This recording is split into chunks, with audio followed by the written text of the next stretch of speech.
Now tuning in to Earbud Media. Audio for everyone.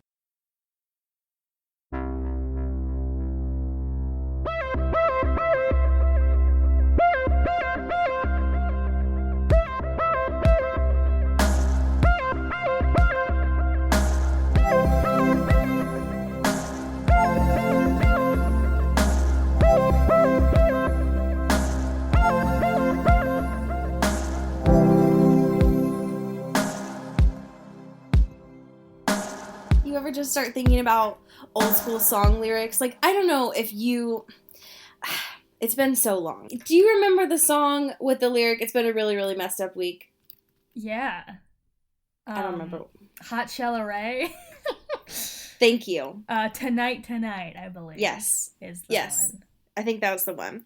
I don't know. I saw why. them in concert once. Can you believe they have other songs? Now, hold on. Everything you just said requires space in and of itself to breathe and also marinate. I'm sorry. Were they headlining? No, Jesus. They were the first act in like a 17-act like production. It was like a festival thing. They were like the first ones up, and like I got there like halfway through their set, and of course they did the hit, that one song. But they also played other songs, which like I don't believe that they have. They look like... And it was like peak Hot Shell Array like time. Like it was like 2013, 14. You know? Yeah. Okay, so that's why.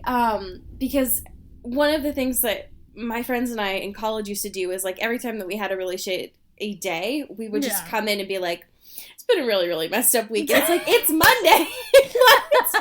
You just woke up. Man, and I got a tattoo of Zach Galifianakis. My God, it's been a messed up week. Yep. Listen, it happens. I don't know that I've ever looked at this band before, Cody, but everything that I wanted to say about this podcast is now gone because this band and their like faux tribute to MCR. Oh my God.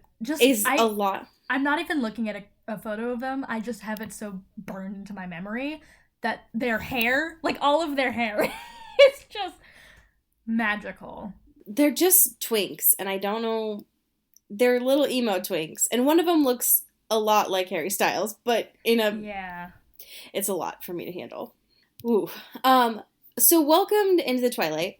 It's already been a really, really messed up week, and it's Monday morning when you're listening to this, so welcome. Heyo. Cody, how the hell are you doing? I'm alright.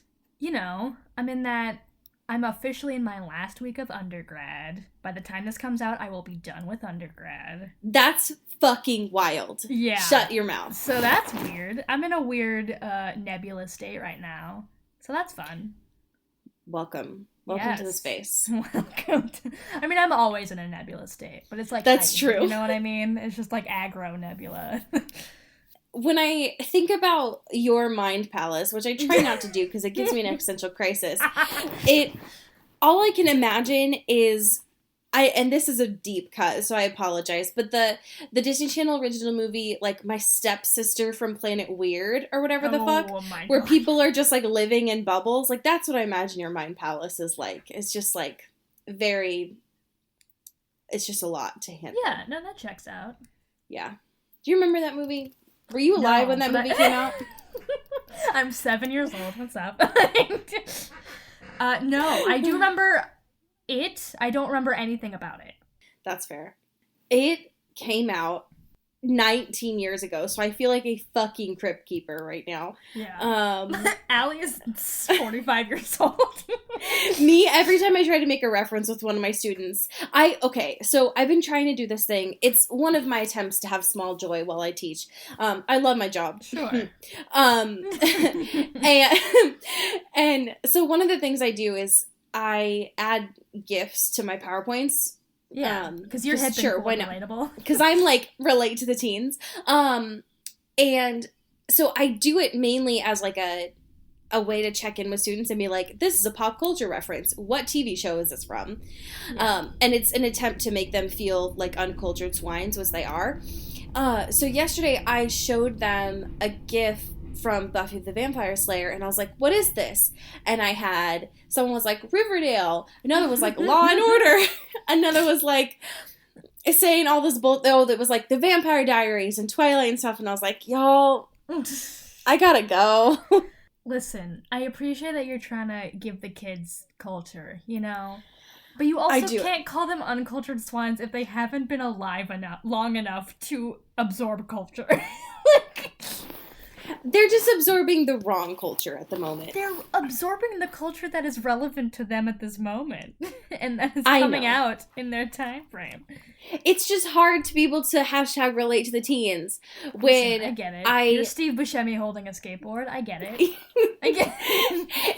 It hurts my soul sometimes when I put a GIF on a slide from the Dead Poets Society and they don't know what the Dead Poets Society is. Yeah. You know what I mean? They're oh, that's the guy from Flubber. It's like, no, that's not what they said. That's what I would have said. But it's like, that's just Robin Williams in a biopic. And I was like, no, that's not in a biopic, sir. Anyways, I sound like an old man. And that's fine. Yeah, but that's like who you are spiritually, you know? True. You're not wrong. You are not wrong. We have so much to talk about today. That's true. And I'm incredibly excited. But right off the bat, and I didn't even put this in our current events section because it truly is an announcement as well as a check-in for both of us. I thought that we talked about this last week, but we did not. The iconic and most important thing that happened in our cultural bubbles recently. God. Oh my God. Cody, can you do me the honor? Can I physically and emotionally? I can't say, but I'm gonna try. I wish you would. Janelle Monáe and Kristen Stewart went to a basketball game together, and they sat together, and there were so many photos of them, like, fully dressed to the nines, and, like, it happened so fast, and also it was my whole timeline forever, for a long time, and it was beautiful, and it hurts to think about sometimes. But it's just so important to me. It is. Like, right now I'm looking at an article from BuzzFeed, and the title of it literally says, Kristen Stewart and Janelle Monáe sitting next to each other will make your queer body tremble. Yeah. And, I mean, they're not wrong. Yeah. It's just a look to dress up in your best self and then do them sports. You know what I mean? Butch legends. Butch queens. I love it. And I want it blown up. I want it on poster size. Allow me to have merch as soon as possible. Yes, please. I want a full painting of it in my home. Oh my God. Yes. Thank you. That sounds amazing. And it also makes me want them to star in a movie together very badly. Oh my God. Ocean's 17, let's go. Yes. Well, one of the things, Chris and I have this conspiracy theory that Janelle Monáe's agent hates her because of the fact that all the movies that she's done are trash. Yeah, no, the movies are bad. And so I feel like every time that her agent gets a suggestion, they're like, oh, yeah, cool. Another movie, great. Whereas, if we could just pair Janelle with Kristen, what amazing things would come out of it. Gee, cast her in that gay Christmas movie. I swan what to I would John. give. Can you imagine Janelle as Santa Claus? Oh my God. No? Or like the angel on the tree, honestly. Yeah. That's fair. So we do have some current events here. And by current, we mean, yeah, sort of current. Yeah. One of the ones is basically a follow-up to a poll we looked at semi-recently. It was about the Great American Personality Quiz. And we talked about, like, Team Edward versus Team Jacob. It's still a relevant question that happens now. Can you believe? I can. Mm-hmm. I can so much. And so what Insider did is they took this data and kind of analyzed it in more of a micro fashion of saying that from the people that voted Team Edward, Team Jacob, we now have it broke down among the generations. The one that they're talking about here, though, I guess, is that Gen Z is the only one that was like Team Jacob for real, though, for always. Listen, I'm not here to claim my people. I don't. That's not. it's close, but it's still too much, you know? It is. It's still quite close. I think numbers are hard, but I feel like the biggest disparity between them is the baby boomers. Mm-hmm. Just from looking at this, they were very pro Team Edward, old man, for sure. I can't imagine how many baby boomers actually answered that question. How many just lied about their age, though? Right. Yeah, right. True. But yes, what I love about that, so they analyzed this data and they were like, all right, the people that vote for Team Jacob are most likely to be Gen Z. They're most likely to be an ENFJ. And I was like, all right, fuck you, first of all. Mm-hmm. And then it also is like, they're more likely to be a Monica than a Rachel. And I was like, okay, I'm going to click off this right now. Yeah. I feel exposed.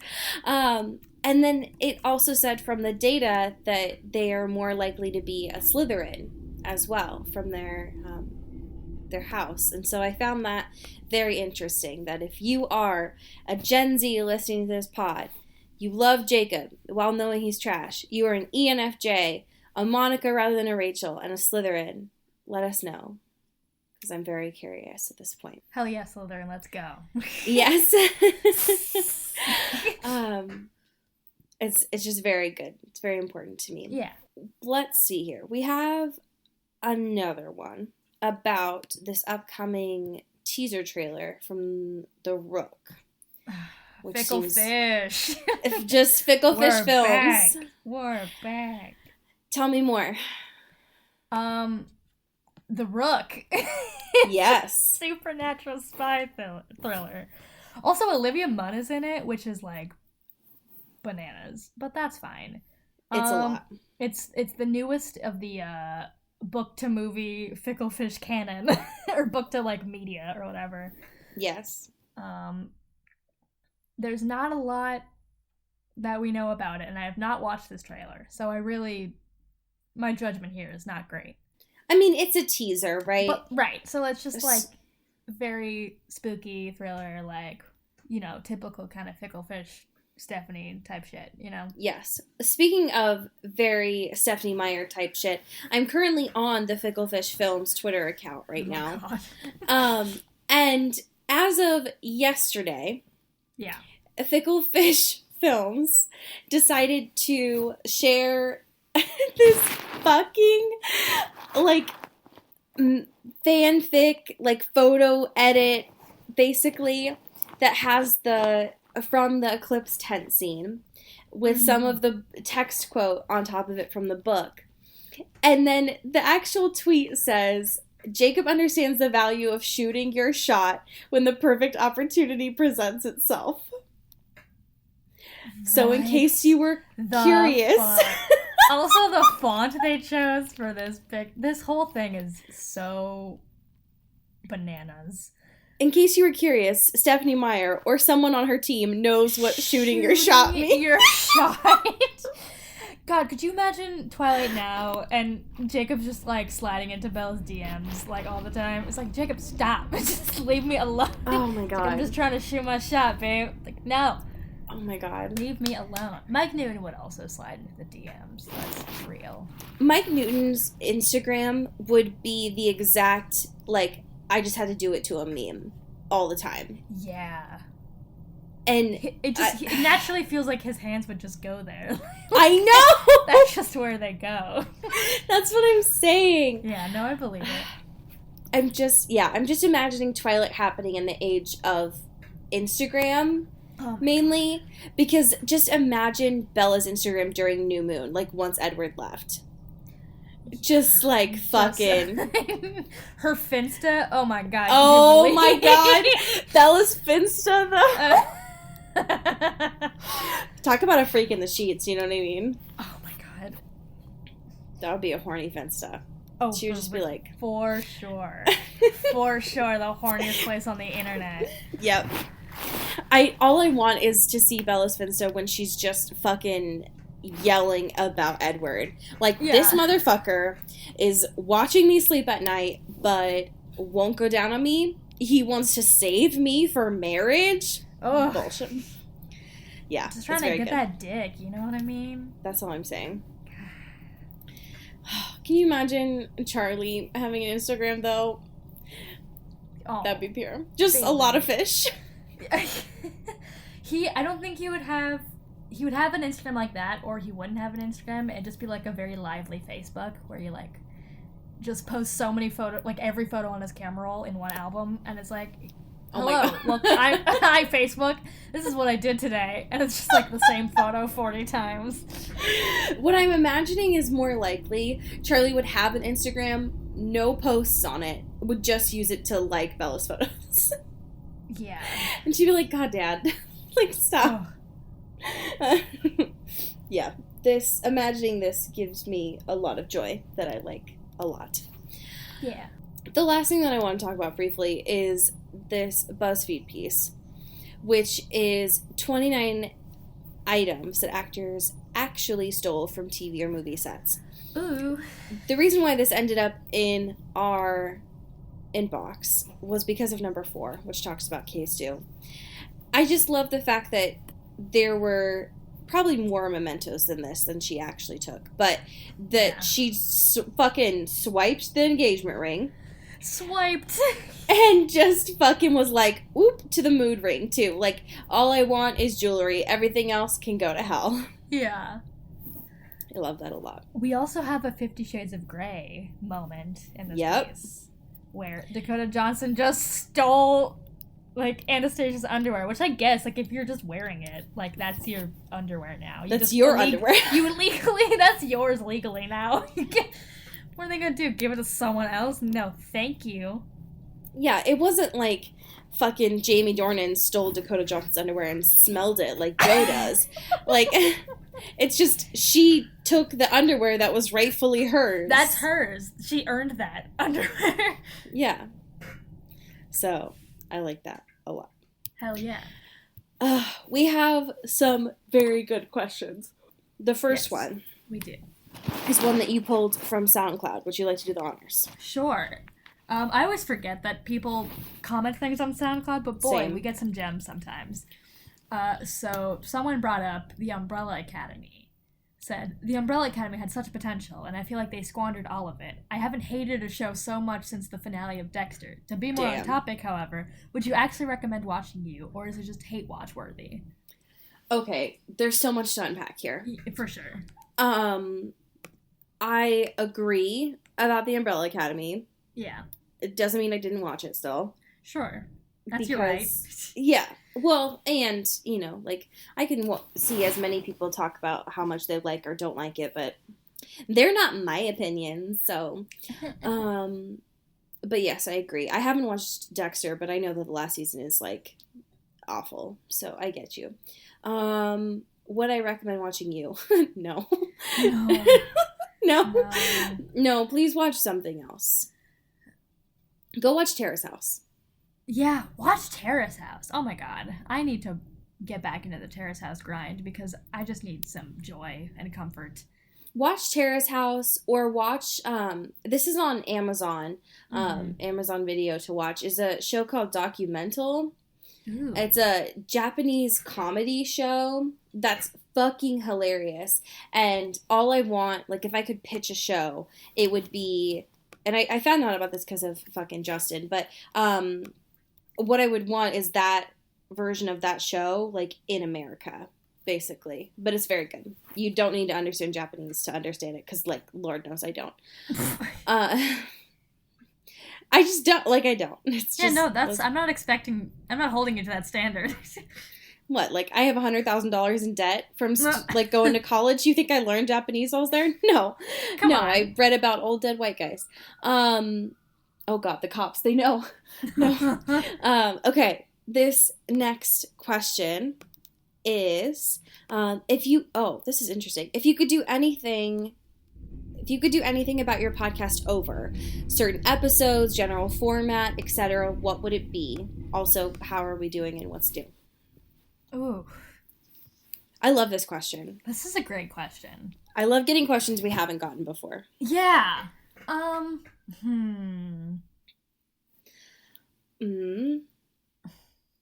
I think one thing that we had briefly talked about at the beginning was doing this show starting with Twilight as one chapter per episode. Yeah. And I feel like there could have been benefit. I'm just fucking throwing these out here as thoughts now. Sure. I feel like there could have been benefit to that, but I feel like we would still be reading Twilight at this point. Right, we would never fucking end. Yeah, Right. I think 2 ended up being good. I don't know. Like, I feel like everything that I have had problems with, like, looking back, it's just kind of like, they're not super huge things. And they're just like, yeah, you know, it all worked out, and it's fine now. We did a good thing now.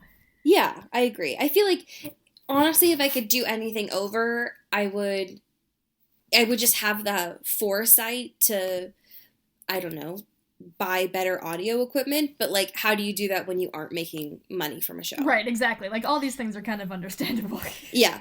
So I think it's definitely just been a learning curve. The other thing, too, would be learning how to not talk over someone when you can't see their mouth moving. Yeah. Yup. I'm bad at that now, still. Yeah. It is, when I talk to other people, and I think we've done this too, but when we talk to other people about how they record podcasts, I realize more and more that the way that we record is incredibly unique. Mm-hmm. And it doesn't seem to happen very often. And so the challenge becomes, how do you, 1, have a dialogue, but 2, make it somewhat comedic when there's no one in front of me having body language or cues for that too. Yeah. So, but again, that's just how we roll, I guess. We made it work. Yeah. I mean, it works for us now, I would say. Yeah. And we'll never meet ever. No. I still have no idea what Cody looks like in person. And I never will. No. I still stand by the fact that if there was ever a time where we did a live show, we would have to do it between one of those, like, clothing fucking dividers. Yeah, like the room divider. Yes. Yeah, there's no way I could fucking look you in the eyes. No way. It's like that TLC show where people meet for the first time when they're getting married, except for that it's platonic and we podcast instead. Podcast host at first sight. Yes, that's what I'm saying. Yeah. Okay, this last one is an email that we got, and it's so important to me. Please don't look at the photo yet. That's all I ask. Okay, so we got this email from a person that I will not name. Do you want a name? Pay us money. Oh my god. We have a Patreon. Okay, this email goes a little like this. Hey there, wonderful people. I stumbled onto the podcast about a month ago, and I'm currently on episode 89. Once I catch up, I'll become a Patreon. Promise. You don't, but that's nice. You can. I'm not going to say no to money. Okay. Well, anyway, this delightful podcast has been digging up some memories from my Twihard days, and today, out of the blue, I remembered this. I live in a small town in Michigan, and every week my local paper publishes pictures and stats of newborn babies. About 6 years ago, I came across this name and was filled with glee. However, no one else seemed to care about what these parents did to their child. I just thought I'd share with some folks who might appreciate this picture as much as I did. I kept it on my computer for a reason. Oh, boy. For 6 years. So if you could please, at this point, expand this photo. Oh. No! Her name is Renesmee. Yep. What Renesmee Lucia. the fuck? I mean, that sounds good, but boy, does it suck. You can't awful. just name your kid Renesmee. Nope. Especially when the parents here, and like, God bless them. I'm thankful that this Do we person... have to bless them? No. Stephanie bless them, I guess. Yes. Their names are, the parents' names are Edwin and Crystal. So if those aren't Twihards, I don't know who is. Here's another buck wild thing. That baby that you're looking at is almost 6 years old now. Wow. I hope she's all right. Yeah. I hope she goes by Renee now. Or Lucia, honestly. I hope she goes by as Smay. As Smay. No, just Smay. Just Smay. Okay. Or Smee. Just me. Yeah, I can respect that. I love that a lot. Yeah. These are the kind of emails that I personally live for with our show. I love the idea that we are digging up and like unlocking memories for people. Please always send that stuff in. It's never not important to me. Okay. I really don't want to talk about this episode, but we have to. Do we have to? No, we have to. All right. Okay. We are contractually obligated, but I don't want to either. Okay. What if this was just a fucking long con to promote You, the television show? Hi, what's up, everyone? I'm the showrunner of You. Oh my god. So this episode sucks, right? It's okay. Top to bottom is awful. Like, I know we say this every week. About everything. And this show specifically has been a journey these past few weeks, but this one made me physically angry. Like, I was so mad. Yes, I agree. Watching this last night. I'm like literally cracking my knuckles because I'm about to fight. Like, I'm so pissed right now. Yeah, so last week when we left off, Beck was still at that like Ren festival or whatever. And things were weird, but seemed fine. Like, Peach was still on his trail about, like, Ozma of Oz and stuff like that. But then, so much happens in this episode that I don't even know where to start, other than the fact that, like, they're still in their, quote, like, honeymoon phase of dating. Mm-hmm. Joe and Beck are, like, doing the thing. They're trying to be all like cuddly and cute, and then like as soon as Beck goes to pee after sex, he like is sniffing her underwear and checking her phone. Like, it's the worst. I don't get it. I think one of the things that fucks me up about this too is that Beck still hasn't met anyone from Joe's life, and that doesn't seem to be a concern for her. No, she's like, this is fine. And he has this very romantic, like, morning routine with her or whatever. They're just, like, hanging out. And they're, like, taking showers and, you know, making breakfast or whatever. And he's like, oh, but the worst part of my mornings is that they always end. Ugh. And it's like, y'all don't live together. Like, y'all are hanging out and staying the night a few times or whatever. And that's cool, I guess. Live your dreams. And that's fine. But, like, she still has no idea about anything about you. You know what I mean? Right. And she's just like, this is fine. This is a relationship. It's like, what? Yeah, they're just fucking. And he thinks that they're, like, married at this point. Yeah. Which is wild. I think what I find weird is the fact that Joe, and I guess it's not weird, but Joe finds it so weird that Peach is on to him about, like, everything. And it's like, yeah, Joe, you're being weird. And you stole stuff. So, like, I don't understand what you want from us at this point. Yeah, I hate it. Yeah. One of the things is he's also, like, critiquing her friends a lot in this episode. So, from the fact of, like, him talking about them drinking, quote, like, skinny girl drinks, whatever that even is, to, like, when Annika goes to the bookstore, which, like, I need to pause and talk about for a second. It's a mood that she comes in this, like, gorgeous dress and is, like, dressed up, not to the nines, but, like, is very much, like, Instagram dressed up, I would say.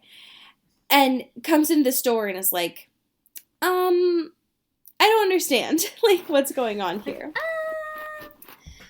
And then she just is, like, flexing about how much she gets paid on Instagram. Oh my god. Which she's just so perfect. I love her. The idea that that there are people that get paid $12,000 for a selfie in glasses I can't relate. What a life, you know? Agreed. And Joe is like, well, this is an opportunity to fuck up some shit, huh?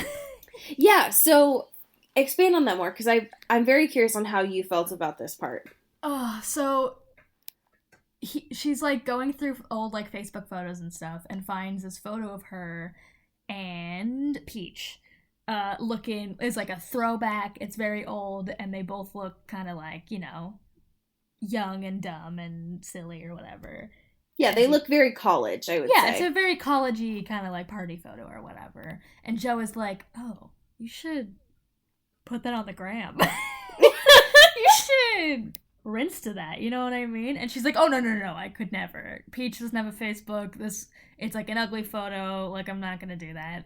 And then he's like, oh, wait, do you let Peach tell you everything? Like, what you can and can't post? And she's like, no, I could do, you know what? It is cute. I am gonna post it.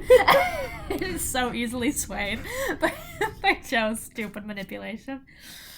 Especially because of the fact that it seems like he chose it specifically because that photo, Peach hadn't had a nose job yet.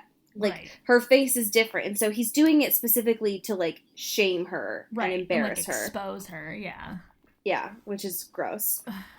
And what I found not hilarious, but, like, unsurprising, I guess, is that, of course, Annika gets traction on this photo, but then Peach is awful at coming up with, like, troll usernames. So when she is revealing and, like, quote, exposing Annika from this video, she does it on a name that, like, basically rhymes with her own. And just, like, shares this video of Annika in college, like, drunk and being racist. Yeah. And it's just like, okay. Cool. It's not good. It's really not. Yeah. And every time Joe is just like, ugh, you know, casual racism. It's like, no, I think this is... No, it's just racism. I don't know. Racism. Yep. But, you know, whatever, Joe. Yes, exactly. What I found wild about all of this is during this part, like, before Beck finds out about Annika, and, like, the aftermath of this video, Joe and her, oh god, I'm so bored by it already, are supposed to go on this horse-drawn carriage date, and one, that's wild, and two, who has the money for this? Yeah. From either of them, is my question. Anyways, it doesn't end up working because Annika calls and, like, Beck doesn't go to the date or whatever. But one of the things that is also something worth talking about as far as, like, Beck and not realizing things is she wrote that, like, one good piece. I think it was last episode about her dad. And now suddenly her advisor is like, I'm going to hook you up with all these literary people I know. You're going to start writing essays. Like, that's not how... No. This works. And she's also like, oh, we don't want to be like a magazine writer, right? Like, you know, that's fine. And Annika's cool that she does that. But, like, really? And it's like, motherfucker, do you know the magazine industry in New York City? That shit is the most cutthroat industry in the fucking world. Right. The fact that she's like, oh, you know, I mean, you could do that, or you could write the novel that you've been dreaming of doing your whole life. It's like, that's not a comparison. It's not. Yeah, those are two completely different things. Oh, you're just writing little listicles, little articles. It's like, no, I should. Have you heard of the New Yorker and The Cut and New York Magazine and have you every read other of a magazine ever? Have you read a magazine? Peach, do you read? I guess is my question. Peach, I'm gonna get you a New Yorker tote and I'm gonna sign you up for a free trial of some magazines. Is that cool? What seemed so weird. Oh, actually, God. So weird to me about that comment from her too is that she's supposed to be an interior designer, right? Like that. Where I learned the most about interior design growing up was from magazines. True. And that's like what the market is cornered there. Yeah. So how are you just going to be like, oh yeah, magazines, not worth it. No. Definitely start your own blog. Industry. That'll do it. Yeah, I thought it was incredibly wild.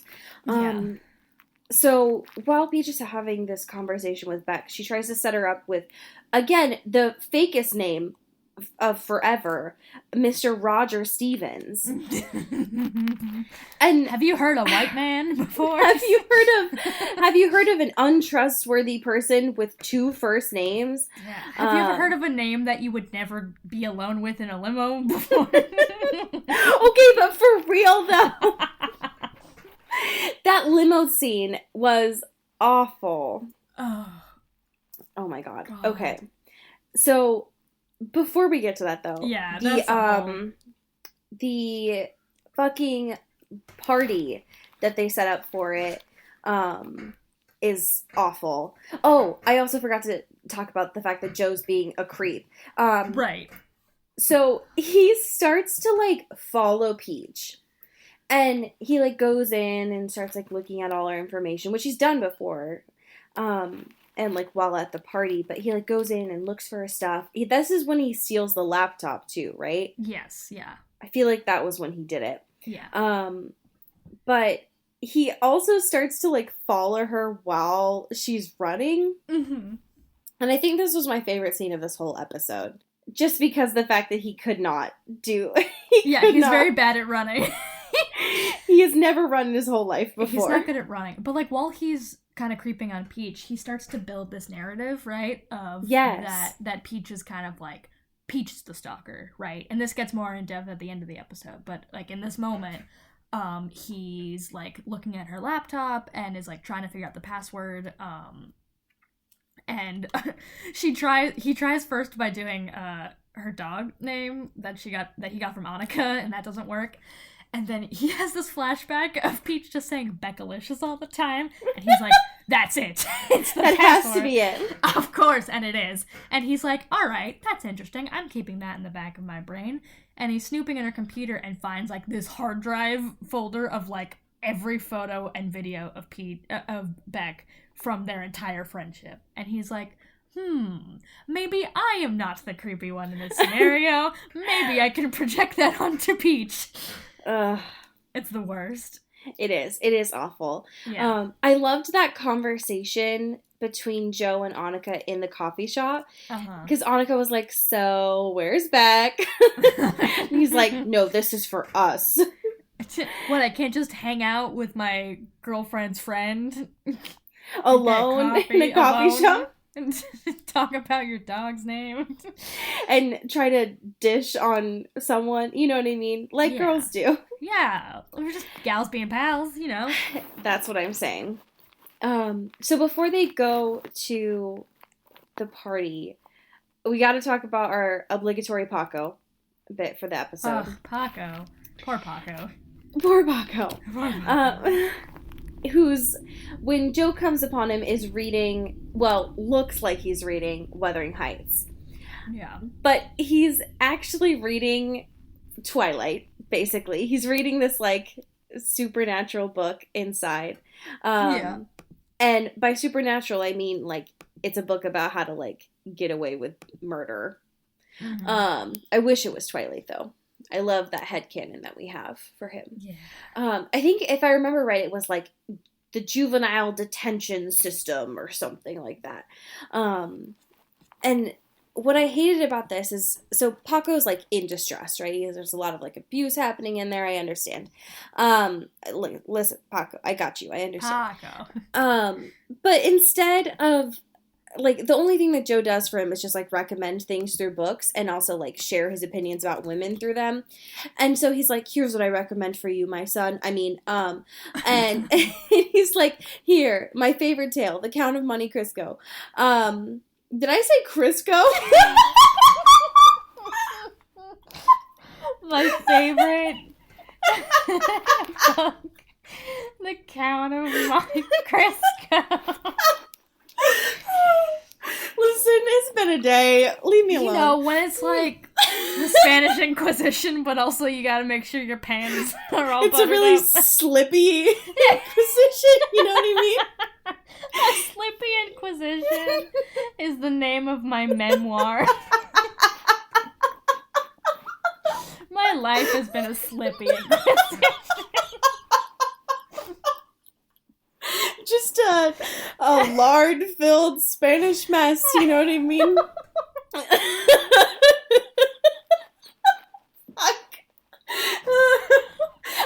thought about Crisco in years. Yeah.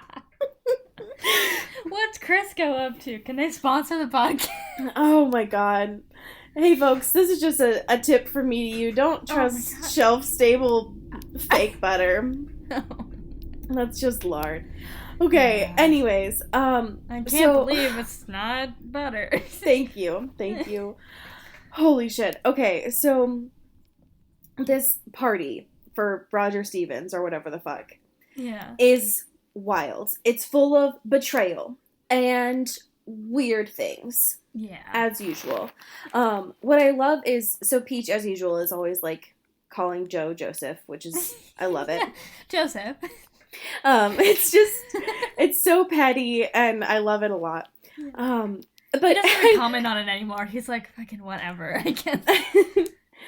One of my favorite things about this is she walks into Mooney's for the first time and is like, Joseph, I hate this place.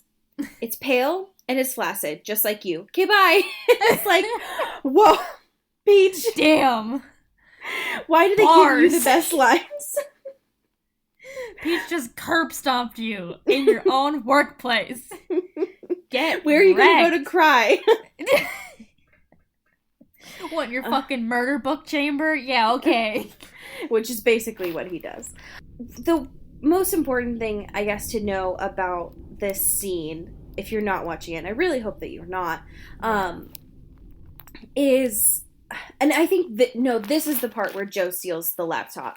That's right. Because of the fact that she's busy smoozing with Roger Stevens to help set up Beck, while also being like, hey, just so you know, like, let her down easy and stuff, because this is still, like, a fake thing. Right. But, of course, Beck doesn't know that. And so that was the time when, apparently, Joe thought it was a good idea to steal her laptop. My question about that, why did Peach bring her laptop to begin with? That's a great question. Because that does not seem practical. No. And so I don't understand it. I can't imagine her carrying around, like, a bag that would fit a laptop. You know what Me I mean? either. Like, she has, like, everything she needs just in, like, a little pouch or her pockets, and everything's great. And she's ready to go. A nice little handbag. Yes. And it's great. Definitely not something that, like, could fit a laptop. No. I don't. Yeah. Peach, although she should just roll up to places in, like, a briefcase. That would be a mood, for sure. Just business. I mean, that's what she's supposed to be, but, like, I don't believe I want to see it. I want So to do see I. business Peach. I want to see her making connections. I want to see her doing her job. Same. Just a day in life. Now, one thing I put on here, I put a screen cap of a Vulture recap from this episode. Mm-hmm. And I found it by searching you. I keep wanting to say us. And Bella Swan. And this came up. And so this reviewer, whose name is Jessica Goldstein, says that Beck, in their opinion, has the, quote, Bella Swan syndrome. Mm-hmm. And I wanted to talk about this because Jessica then goes to say, quote, when a female character is aggressively unremarkable, but somehow everyone else in the story is infatuated with her and fights over her constantly. Mm-hmm. And I wanted to get your thoughts on that. What do you think? Yeah, I think that's definitely applicable here, right? We see Beck has not given us anything about her to root for. Agreed. In general. Like, she wants to be a writer, but she never fucking writes, and she's just, like, so passive about it and doesn't really seem motivated to do anything, even though she's given so many opportunities to at least try and succeed, right? Yes. There's obviously a lot of luck and whatever involved, but, like, in general, she is given opportunities that she often does not take. Yes. And we are trying to get, some sort of semblance of her personality and her backstory with her family and her dad.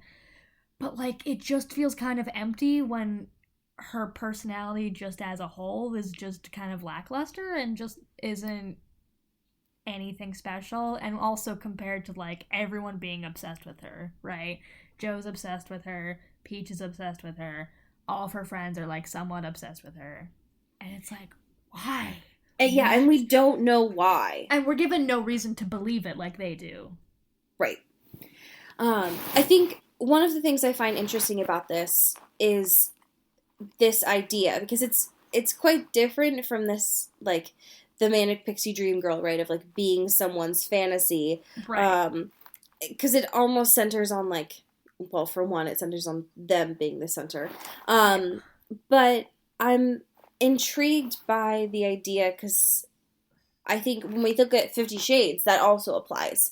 Like, why is everyone fighting over Anna when we know literally nothing about her? Mm-hmm. So, I find that interesting.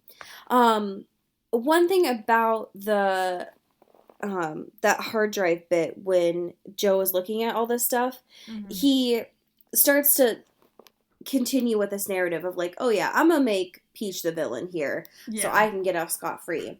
And it definitely comes off in a tone of, like, I'm going to make her the villain because of this, like, repressed love that she has for Beck. It is so gross, y'all. It is. Again, he's jogging. Yes! Again, he's jogging. And he has this, full monologue or whatever that he's like, oh, well, he's, like, talking to Beck in this monologue, right, in his head. Yes. Where he's like, oh, imagine this girl who, like, grew up with all these expectations and of, like, wealth and aristocracy and all these traditions and all these things, right? Mm-hmm. And what's, like, the biggest taboo of that, this, queer sexuality, right? And he's like, well, of course, now she's repressing it, and it makes her, bitter, but it also makes her super obsessive and stalkery, and just totally shifts and puts everything on Peach. As if these are not, like, identical behaviors that he has been exhibiting this entire time. It's, like, truly, like, the amount of tone deafness that is happening in this episode is astounding. It's shocking. And I don't know if that's, like, just from the character of Joe's perspective, or if it's an actual, like, production misunderstanding. But, like, it's... when the show is trying to get you to like this guy so hard, and you're just... It's so unbelievable to just see the same things he's doing be rewarded from his perspective, and then those same things being totally demonized from someone else. To me, it came off very much like... And maybe I'm just assuming too much of the writers, but to me, it came off very much of, like, the writers... being like, do you get it now? Do you get that, like, he's not... Yeah. He is a psychopath. Right. Because the fact that he's willing to vilify someone and not take responsibility for his own actions. Right. But again, we don't know. I haven't seen anything talking about, like, the intent there. No. Okay. The last bit of this episode has a couple of, I would say, content warnings. One for suicide. The other is just, like, straight violent. Like, it's just, like, violence. So, know that going into it. I would probably skip ahead, like, 5 minutes and you'll be good to go. Yeah. So, I want to talk to you about this, like, Peach taking medicine situation. Yeah. Because and again, I think this comes down to the fact of, like, I can't tell if the writers are awful or if they're trying to portray both of these people as awful. Yeah. And it's very hard to tell, and I don't think that that's serving the writers well when I can't tell. Right. Like, I think I should have a clear opinion on this situation that's happening. Because for me, it came off very out of character that Peach would have a written food diary. Yeah. Instead of something that's, like, digital. But whatever. Sure. Works. Yeah.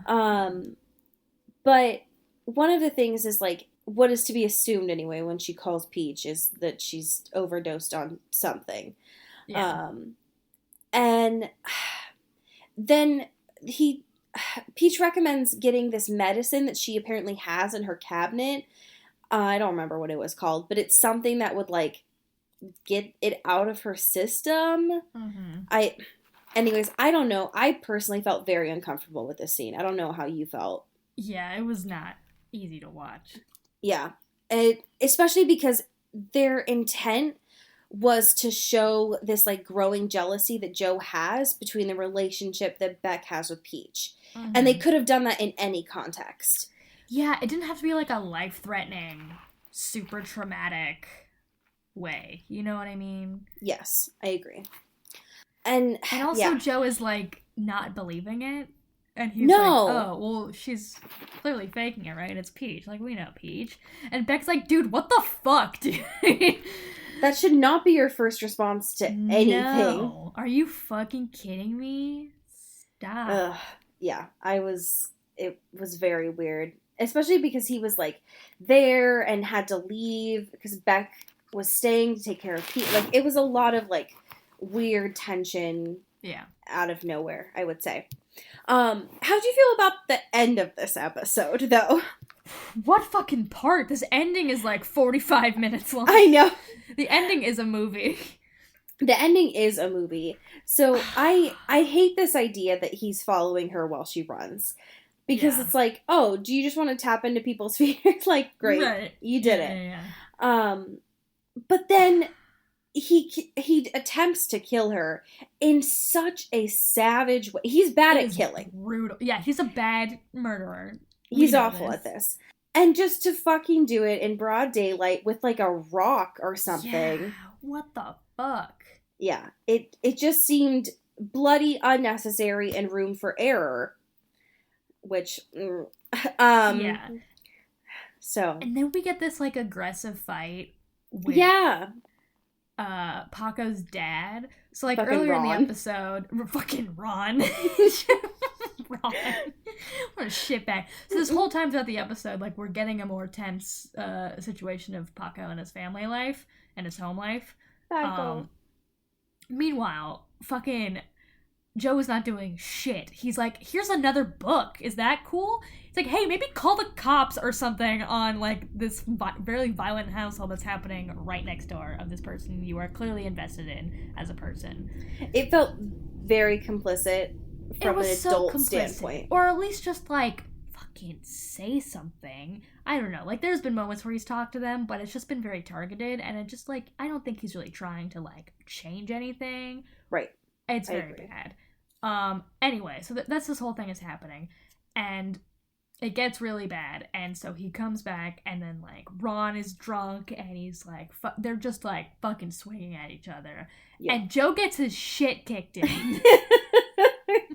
Yeah, which is it's not brutal. Funny because Ron sucks, but also it's kind of funny. It's kind of great. Yeah. Yeah, I wasn't really rooting for anyone there. No, except for Paco. Except for Paco. Yeah. And Paco's, like, watching this and is emotionally distressed because his two dads are fighting. His two dads!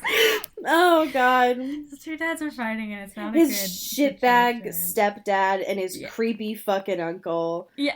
It's just... Yeah. Someone take Paco somewhere else, please.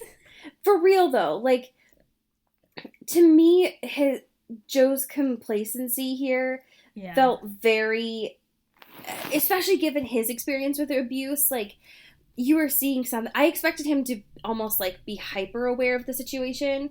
Yeah. And instead, he's just like, nah, like, I'll just stay out of it. Which, again, he's got a sketchy record, so, like, if it would ever get to the point where he needed to be a witness in something, probably don't want to look too far into the fact that he has a dead girlfriend. But still, it just felt like there is a child who is unsafe in their home, and you seem fine with that. Yeah. But yeah, so that was a completely buck wild ending to an episode. Oh, God. And then we find out that Peach isn't dead. Oh, well, yeah, that too. Because he's bad at murdering.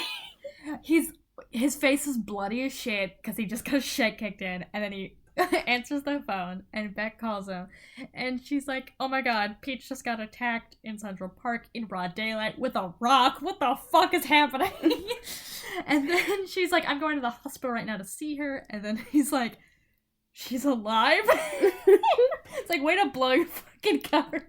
He's so bad at this. That's not how you answer the phone of your crying girlfriend whose best friend got attacked.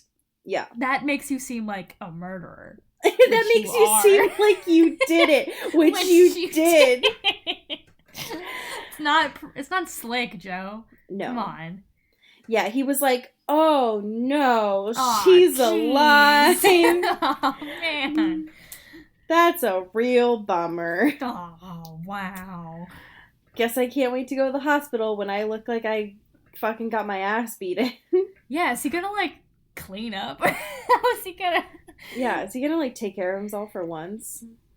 Damn. That's all I want.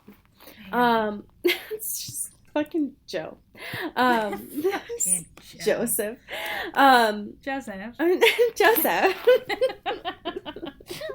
Oh, so goddamn like, good. Peach is very much not British, and yet we just keep... Joseph. It's just, it will never get old to me. It's the only good thing about this fucking TV show. It's just Peach dunking on Joe as much as she possibly can. Yeah. Okay. I don't want to dunk on people anymore. I want to talk about the patrons whom we love. I would never dunk on any of you. I would do it, but out of love. Yeah. So, that's where I stand on this. Dunk. A positive dunk. A love dunk. dunk. Yeah. Oh, like a baptism. Sorry. You know, like a little love dunk. No, like, I get it. I understand what you're trying to say here. Do you want me to explain the joke a little bit more?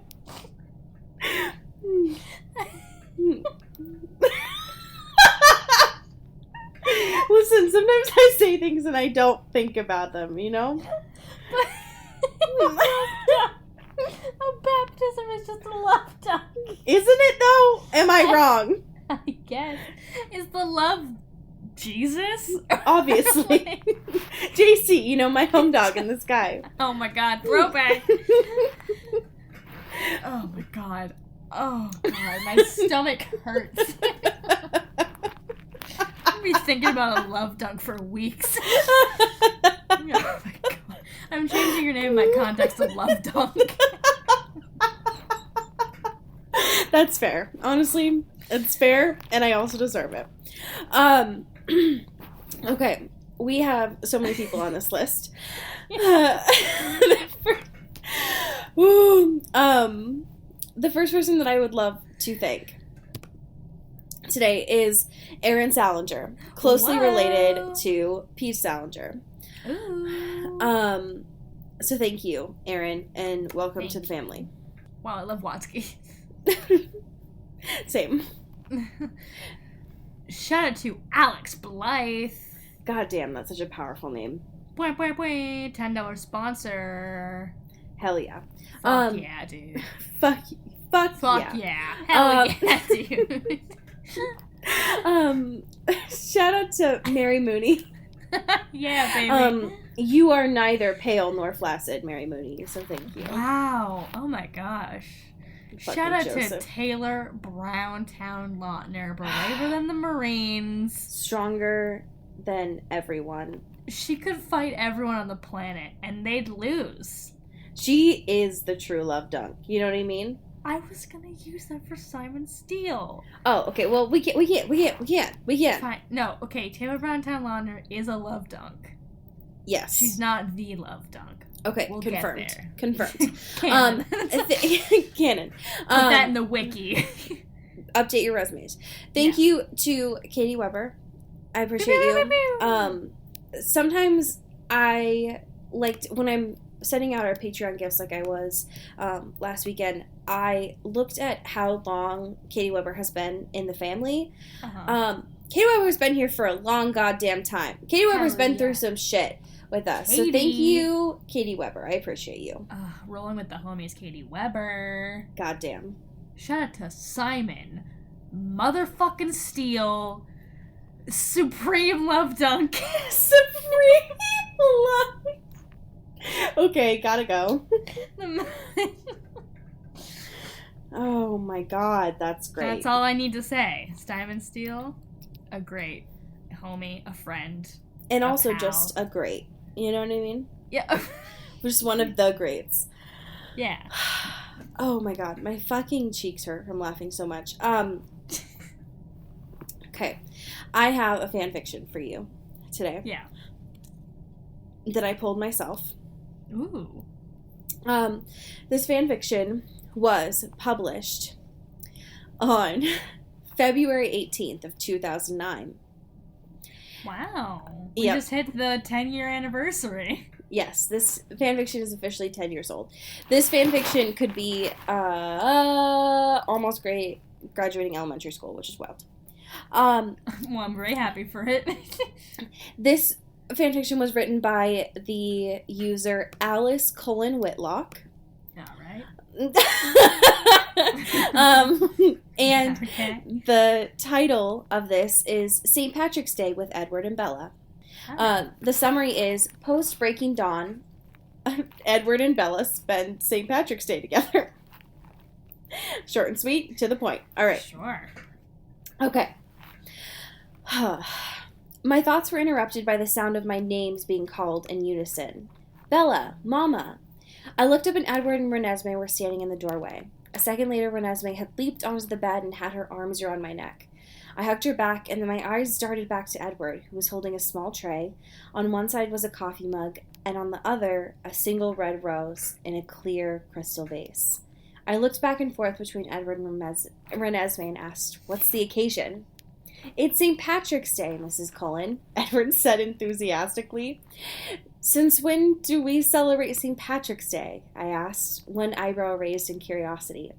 Edward smiled at me. "Since you have my Irish venom running through your veins," he said, and then laughed as he set the tray in front of me and laid down next to me on the bed, gently taking hold of my hand. I looked down at him and smiled, but before turning back to my cup, it smelled like blood, but... "Why is my blood green?" I asked, as I looked back at Edward. He looked up, smiled, and said, "It's food coloring. You know, for St. Patrick's Day?" I said, finishing the sentence for him. "Of course," I said, rolling my eyes. End scene. Wow. Do you have the Irish venom running through your veins? I don't, but I do admire its courage, you know.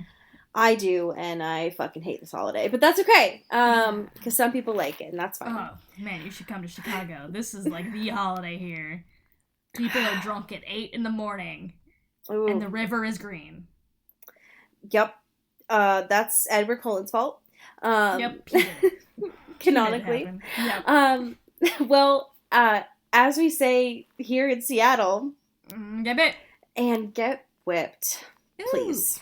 Please, God.